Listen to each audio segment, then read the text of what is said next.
Welcome to the Digital Identity Digest, the audio companion to the blog at Spherical Cow Consulting. I'm Heather Flanagan, and every week I break down interesting topics in the field of digital identity, from credentials and standards to browser weirdness and policy twists. If you work with digital identity but don't have time to follow every specification or hype cycle, you're in the right place. Let's get into it.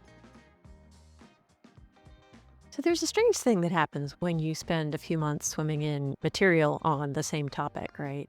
If you get past the point of reading headlines, but actually start trying to deep dive on the policy brief, the standards, working efforts, regional newsletters, meeting summaries, that kind of thing. At some point, you stop learning new facts and you start looking for patterns, which is what happened to me and why I wrote this particular piece.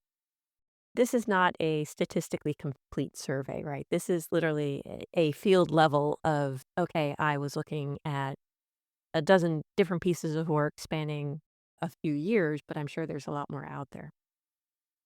And what I noticed wasn't about, of course, regulation. It wasn't about clever new LLM tricks. It was about a single phrase that used to sit fairly quietly at the center of AI governance and is now kind of slipping out of governance talks and into some of the standard development discussions, and that's AI system.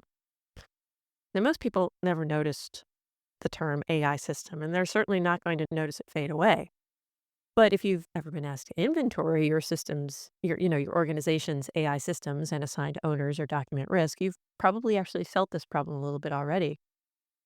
Because what you actually operate are a chain of models, tools, agents, and workflows that cross teams, vendors, and sometimes even countries.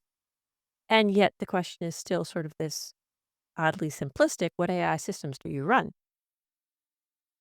Now, as far as I can tell, the term AI system didn't come from an engineering culture, right? It came more from governance. Back in the late 2010s, policymakers were trying to find a way to talk about AI that didn't lock them into specific technologies.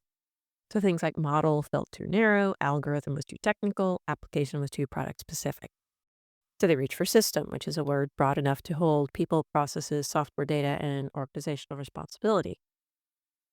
You see it a lot in that early policy work around the OECD AI principles, the EU AI Act drafts, that kind of thing. And in that world, that abstraction of AI system worked just fine. It was something you could point to. It had a name, possibly a vendor, maybe even a deployment diagram. You could imagine building a compliance checklist around it. But engineers never really used that language, right? They did talk about models and pipelines and agents and tools and workflows and platforms, right? They were shipping stacks and interoperable concepts. They weren't shipping systems. And for a while, it didn't matter. But production reality, I think, really has changed that. Today, it's becoming a lot more obvious, and this comes back to, like, if you're trying to do an inventory, that a single interaction might involve a model reasoning about intent, a tool calling framework selecting APIs, a workflow engine delegating tasks to other agents, and third-party services executing actions across companies and borders. And at no point is there a single object that you can circle in all of this and say, this is the AI system. It's just a wealth of choreography instead. So if you're building these things, I mean, you're probably thinking, yes, why is this interesting? Of course it's messy. Of course it's distributed.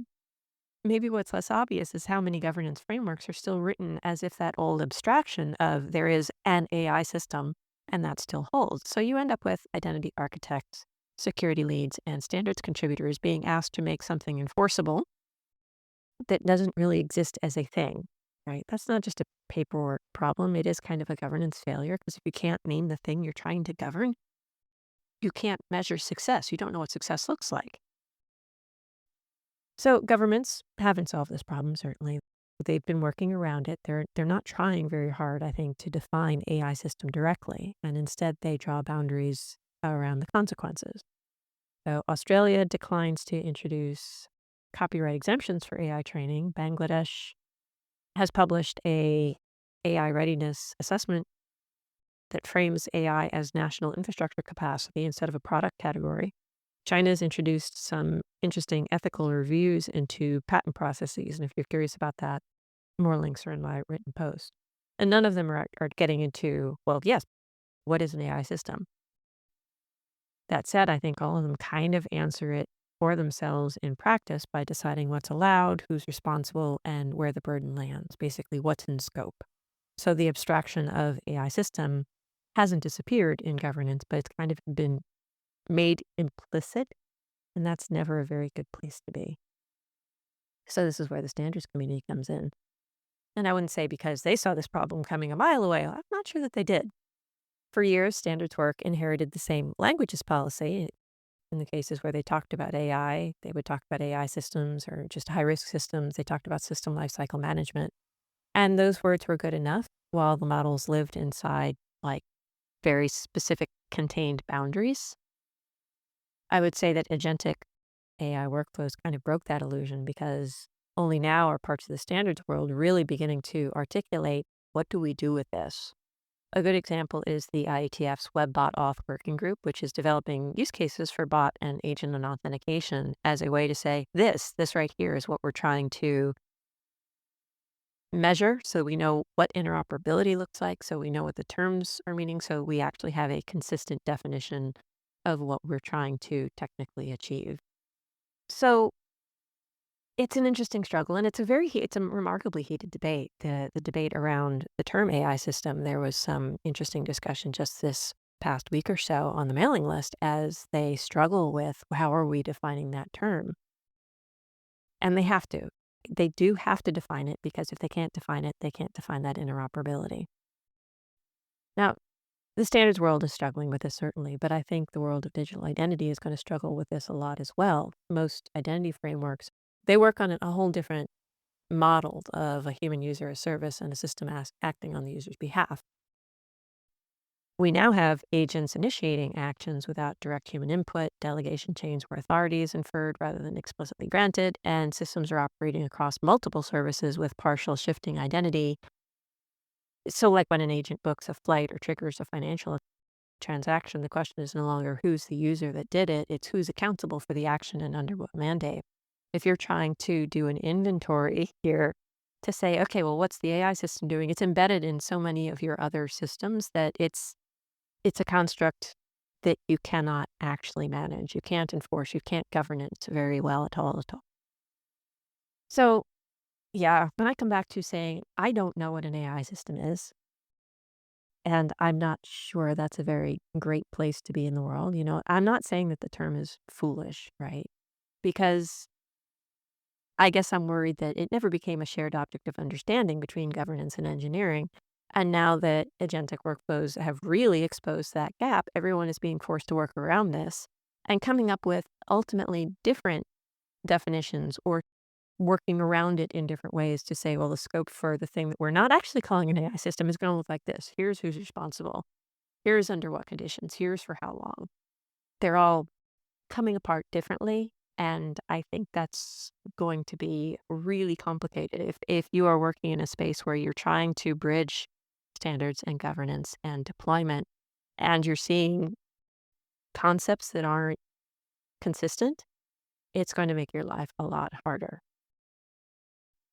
So, as always, I'm passionate about the language here, and if we don't fix the language, we're not going to fix the governance. If you can't reliably govern what you can't clearly name, you're going to just have a problem. And we've got enough problems in the world of AI that I'm hoping this is something that you will think a lot about a little bit more and try and bring a little more rigor to when you're thinking about AI and all of the systems involved, what that actually means in terms of architecture for you, for your organization, for the standards you're developing, or anything else for that matter. A little bit of an esoteric post. I hope you enjoyed it, and tune in next week, and we'll see what we talk about then.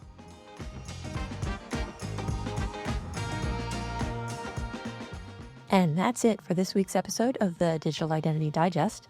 If it helps make things a little clearer, or at least a little more interesting, share it with a friend or colleague, and connect with me on LinkedIn at HL Flanagan.